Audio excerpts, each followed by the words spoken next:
تجارتی جنگ میں کینیڈا کا امریکہ پر جوابی وار، امریکی درآمدات پر بھی 25% ٹیرف عائد کرنے کا اعلان۔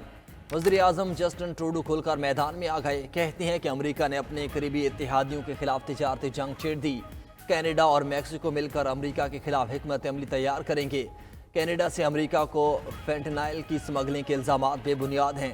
ٹیرف کا نفاذ فری ٹریڈ معاہدے کی خلاف ورزی ہے۔ کینیڈا میں سرمایہ کاروں کا اعتماد بحال کرنا مشکل ہو جائے گا۔ کار کمپنیوں کی پروڈکشن متاثر ہوگی۔ تجارتی جنگ میں چین فائدہ اٹھا سکتا ہے۔ کینیڈین عوام اپنے ملک کی مصنوعات خریدیں، چھٹیاں بھی کینیڈا میں ہی گزاریں۔ کینیڈین حکومتی اہلکار کے مطابق گزشتہ سال 9 ماہ میں کینیڈا نے امریکہ کو $800 ارب کی مصنوعات بھجوائی تھیں۔ کینیڈا، میکسیکو اور چین پر اضافی ٹیرف نافذ، امریکی صدر ٹرمپ نے حکم نامے پر دستخط کر دیے۔ کینیڈا اور میکسیکو پر 25%، چین پر 10% ٹیرف عائد۔ تینوں ممالک امریکہ کے ساتھ کئی سال سے ڈیوٹی فری تجارت کر رہے تھے۔ امریکی صدر ڈونلڈ ٹرمپ نے کہا، کینیڈا اور میکسیکو کو سمگلنگ روکنے کے وعدے پورے کرنا ہوں گے۔ فینٹائل کی سمگلنگ اور غیر قانونی تارکین وطن کو روکنے تک ٹیرف نافذ رہے گا۔ وائٹ ہاؤس کے مطابق کینیڈا کی توانائی کی مصنوعات پر 10% ٹیرف عائد کیا گیا۔ میکسیکو کی تمام مصنوعات پر 25% ٹیرف لاگو ہو گیا۔ رد عمل پر مزید جارحانہ ٹیرف کا سامنا کرنا پڑے گا۔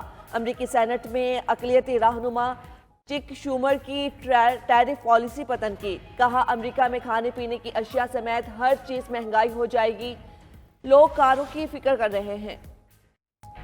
مادر وطن کے لیے ہر قیمت چکانے کو تیار ہیں، دہشت گردوں کا سراغ لگا کر انجام تک پہنچائیں گے۔ Army chief general Asim Munir کا دورہ بلوچستان میں خطاب، کہا غیر ملکی آقاؤں کے اعلی کار اور ڈبل گیم کھیلنے والوں کو اچھی طرح جانتے ہیں، دوست نما دشمنوں کو شکست فاش دیں گے۔ بلوچستان کے عوام کی فلاح و بہبود اور سیکیورٹی اولین ترجیح ہے، جب بھی جہاں بھی ضرورت پڑی لازمی کارروائی کریں گے۔ ISPR کے مطابق دورے میں آرمی چیف کو بلوچستان کی سیکیورٹی صورتحال پر جامع بریفنگ دی گئی۔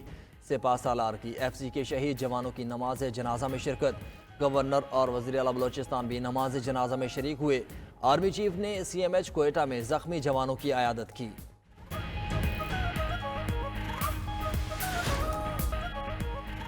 پنجاب کے میدانی علاقوں میں شدید دھند کا راج، راستے دھندلا گئے، موٹر وے مختلف مقامات سے بند۔ موٹر وے M2 پر لاہور سے کوٹ مومن تک ٹریفک کا داخلہ ممنوع، M3 پر فیض پور سے سمندری تک نو انٹری، پنڈی پھٹیاں سے فیصل آباد تک M4 کے استعمال پر پابندی۔ لاہور سیالکوٹ موٹر وے M11 شدید دھند کے باعث مکمل بند، GT روڈ اور نیشنل ہائی ویز پر بھی ٹریفک کی روانی متاثر۔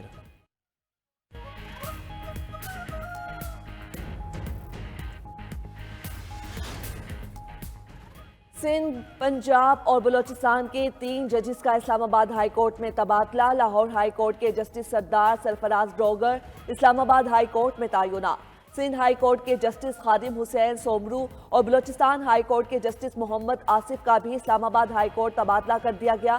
وزارت قانون و انصاف نے نوٹیفیکیشن جاری کر دیا۔ آرٹیکل 200 کی شق 1 کے تحت صدر مملکت نے جج صاحبان کے تبادلوں کی منظوری دی۔ ججز کے تبادلوں کا گزٹ نوٹیفیکیشن بھی جاری۔ گزشتہ روز اسلام آباد ہائی کورٹ کے ججز نے صدر مملکت اور چیف جسٹس کو خط بھی لکھا تھا۔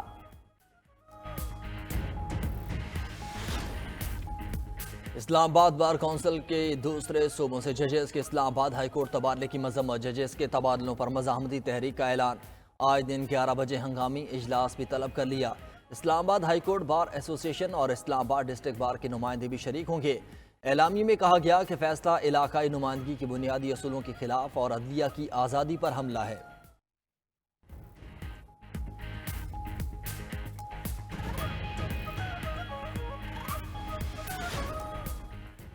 پیکا ایکٹ کے خلاف ملک بھر کے صحافی سراپا احتجاج، متنازعہ قانون واپس لینے کا مطالبہ۔ PFUJ اور PUJ کا لاہور میں احتجاجی مظاہرہ، چیئرنگ کراس سے ایوان وزیر اعلیٰ تک ریلی نکالی۔ ہاتھوں میں زنجیریں پہنے صحافیوں کا پیکا ایکٹ کے خلاف احتجاج۔ سیکرٹری جنرل PFUJ رانا محمد عظیم نے کہا، پیکا ایکٹ کے کالے قانون کو مسترد کرتے ہیں۔ CPNE کے صدر ارشاد احمد عارف کہتے ہیں، پیکا ایکٹ کالا قانون ہے، میڈیا میں اگر کچھ لوگ غلط کر رہے ہیں تو ان پر پابندی لگائی جائے، صحافت پر نہیں۔ پاکستان تمام مذاہب کے لیے محفوظ ملک ہے، نفرت کے بیچ بونے والوں کو ہم بات چیت سے جواب دیتے ہیں۔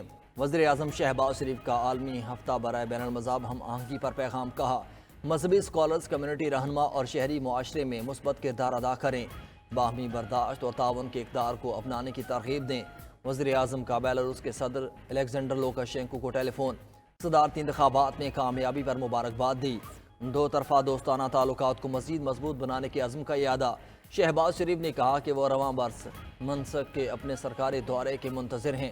صدر لوکاشینکو نے پاکستانی عوام کی ترقی اور خوشحالی کے لیے نیک خواہشات کا اظہار کیا۔ گورنر پنجاب سردار سلیم حیدر سے ایرانی گورنر جنرل خراسان رضاوی غلام حسین کی ملاقات، دو طرفہ تعلقات کو مزید وسعت دینے پر تبادلہ خیال۔ مائننگ، پیٹرولیم میں تعاون کو فروغ دینے پر بھی گفتگو۔ ویمن چیمبرز کے وفود کے تبادلوں پر بھی اتفاق۔ گورنر پنجاب نے کہا، دونوں ممالک کے درمیان ٹریڈ ڈیسک قائم ہوگا، دو طرفہ تجارت کو 10 ارب ڈالر تک لے جائیں گے۔ ایرانی گورنر نے ایکسپورٹرز کے مسائل حل کرنے کی یقین دہانی کرائی۔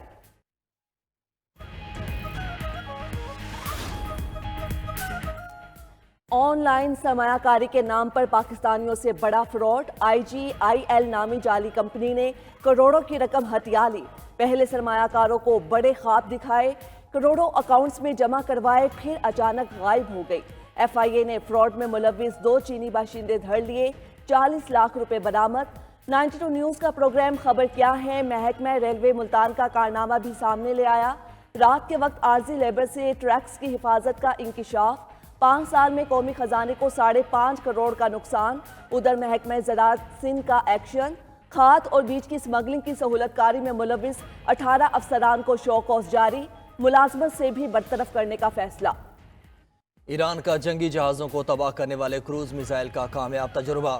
امریکی میڈیا کے مطابق قدر 380 کروز میزائل 1000 کلومیٹر تک ہدف کو نشانہ بنا سکتا ہے۔ میزائل خلیج فارس اور بحیرہ عمان میں امریکی بحریہ تک پہنچ سکتا ہے۔ میزائل کو وسطی ایران سے بحیرہ عمان میں داخل گیا۔ سربراہ پاسداران انقلاب بحریہ جنرل علی رضا نے کہا، میزائل کو 5 منٹ سے بھی کم وقت میں لانچ کیا جا سکتا ہے۔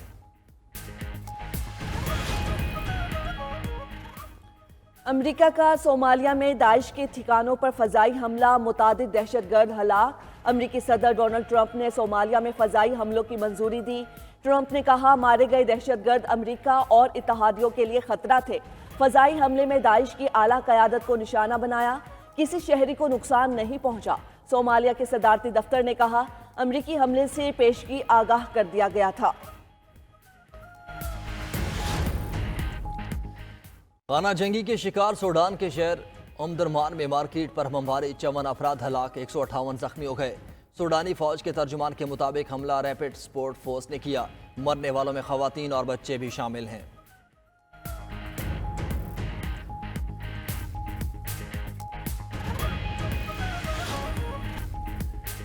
امریکی وزیر خارجہ مارکو روبیو پہلے غیر ملکی دورے پر پاناما پہنچ گئے۔ پاناما کینال کے کنٹرول پر بات چیت کریں گے۔ Marco Rubio El Salvador, Costa Rica, Guatemala اور ڈومینیکن ریپبلک کا بھی دورہ کریں گے۔